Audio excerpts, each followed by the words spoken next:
শীত পড়তে না পড়তেই গোপাল সোনার জন্য কিন্তু গরম গরম একটা জিনিস বানালাম সবাই মিলে। তো একটা ছোট্টখাটো পিকনিক হয়ে গেল আজকে আমাদের। তার কিছু মুহূর্ত তোমাদের সাথে শেয়ার করব। তো ভিডিওটা শেষ পর্যন্ত দেখো, আশা করি খুব ভালো লাগবে। তো রাধে রাধে, সকলকে জানাই আমার চ্যানেলে অনেক অনেক স্বাগত। আশা করি আপনারা সকলে খুব ভালো আছেন, আর আপনাদের গোপালের আশীর্বাদে আমিও ভালো আছি। তো সকালবেলায় দেখো গোপাল সোনার ভোগ টোক দেওয়ার পর এদিকে ছাদে চলে এসেছি। ছাদে একটু রোদ্দুর, একটু শরীরটা খারাপ, তাই একটুখানি রোদে একটুখানি আরাম করলাম। আর এদিকে এসে দেখছি দাদা ব্যায়াম করছে, মা চা খাচ্ছে, আর গাছে জল দেওয়া হয়ে গেছে। আর এদিকে বিড়ালটা দুষ্টুমি করছে, আর গাছে কটা ফুল ফুটেছে, তাই তোমাদের দর্শন করতে চলে আসলাম।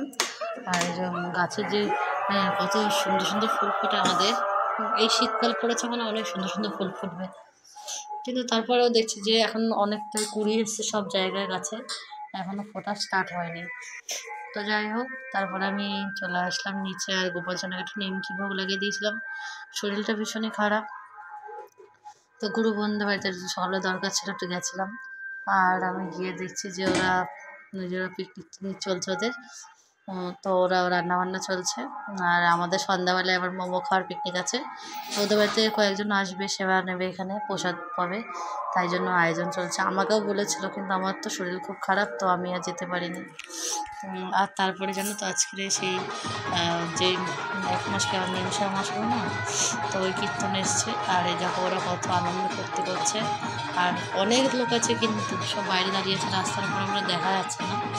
যেহেতু আমি ভেতর দিয়ে, বাড়ির ভেতর দিয়ে ভিডিওটা করছি, তাই পুরোপুরি দেখা যাচ্ছে না, তাই আমি দূর থেকে দেখাচ্ছি। তো দূর থেকে দেখছি যে কতটা দেখা যায়, তোমাদেরকে দেখানোর চেষ্টা করছি। আর আজকে আমাদের এখানে এই যে মহোৎসব হয়েছে, তাদের ওখানে লীলা কীর্তন আছে। তোমরা হয়তো ব্যাকগ্রাউন্ডে আওয়াজ শুনতে পাচ্ছ কীর্তনে। তো আমাদের এখানে আজকে কীর্তন হচ্ছে, ওই জন্যই আওয়াজটা আসছে। হ্যাঁ, আমি যাইনি, কারণ আমার শরীর ভীষণই খারাপ, মানে এত কাশি হচ্ছে, কাশতে কাশতে বমি পেরে যাচ্ছে, এমন অবস্থা। তো দুপুরবেলা প্রচণ্ড জ্বরও এসেছিলো, তো এখন একটু ভালো আছি, কিন্তু এখনও কাশি আর নাকতে জড়ো করাটা কমেনি।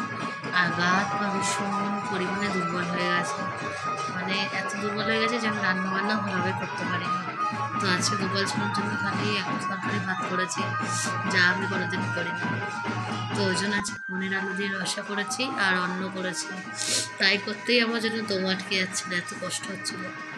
তো যাই হোক, সকাল সকাল গোপাল সোনার জন্য চাল দুটো সিদ্ধ ভাত না করে একটু পনির আলু দিয়ে রসা করে নিয়েছি। আর এদিকে দাদা আমাদের মন্দিরে এসেছিলাম, মন্দির থেকে যে চলে যাচ্ছে সবাই, এখন ওরা বাজারে যাচ্ছে। তো ওখানে গিয়ে ওরা পরিক্রমা সমাপ্ত করে আর বাড়ির দিকে আবার ফিরে আসবে। তো ওনারা আছে, খুব আনন্দ করলো। আমি দেখছিলাম, ইচ্ছা ছিল যাওয়ার, কিন্তু কিছু করার ছিল না, শরীরটা এতটাই খারাপ। তো আমি ওপর থেকে দেখলাম আর তোমাদের সাথে একটা ভিডিও বানিয়ে নিলাম। এটা হচ্ছে ধুলাটে, ওখান থেকে ফিরে এসে ধুলাট করছিল যখন, ওদের যেখানে পরিক্রমাটা শুরু হয়েছে শেষ হয়েছে সেই জায়গাটায়। তো ওরা কত সুন্দর আনন্দ করছে দেখো, নৃত্য কীর্তন করে সকলে মিলে। তো খুবই ভালো লাগলো। আর আমার কাজ এবারে গোপালকে সেবা দেওয়া, আর এসে আমি এই যে গোপালকে সেবাও দিয়ে দিয়েছি, পনির আলু দিয়ে রসা। আর এরপরে আজকে সন্ধ্যাবেলায় কিন্তু ওই গুরুবন্ধের বাড়িতে মোমো খাওয়ার পিকনিক হয়েছিল, যেটা তোমাদেরকে বলছিলাম। শীত পড়তে না পড়তে কিন্তু মোমো খাওয়া শুরু হয়ে গেছে। আর আমাদের গুরু ভাই, আমরা সবাই কিন্তু খুব আনন্দ করছিলাম। আর আমার গুরু ভাই কী বলছিল না, আমরা তো জীবনে মোমো খাইনি, তাই আমরা মোমো খাবো আজকে। হ্যাঁ, আর এদিকে গুরু বোন লুচি আর আলুর দম বানাচ্ছে, আর ওদিকে আরেক গুরু বোন মোমো বানাচ্ছে। তো সবাই মিলে দুজন দুজনকে হেল্প করে খাবার দাবার তৈরি করা হচ্ছে। আর যে বাদামগুলো নেতিয়ে গেছিলো বলে একটু কড়াইতে টেলে নিচ্ছে। তো এরপরে মোমোটার দর্শন করে, আর মোমোটা কিন্তু খেতে কিন্তু দুর্দান্ত হয়েছিল। তো ওটা আমার একটা গুরু বোন বানিয়েছিল, খুব ভালো হয়েছিল। তো এই শীত পড়া মানে আমাদের শুধু মোমো, চাউমিন, ফুচকা এইসব পিকনিক হবে, আলুর চপ। তো এইভাবেই কিন্তু আজকে ভিডিওটা আমি কিন্তু প্রায় শেষই হয়ে গেছে। আর আজকের ভিডিওটা আর বড় করলাম না, কালকে আবার একটা নতুন ব্লগে দেখা হবে। ততক্ষণের জন্য সকলেই খুব ভালো থাকবেন, সুস্থ থাকবেন।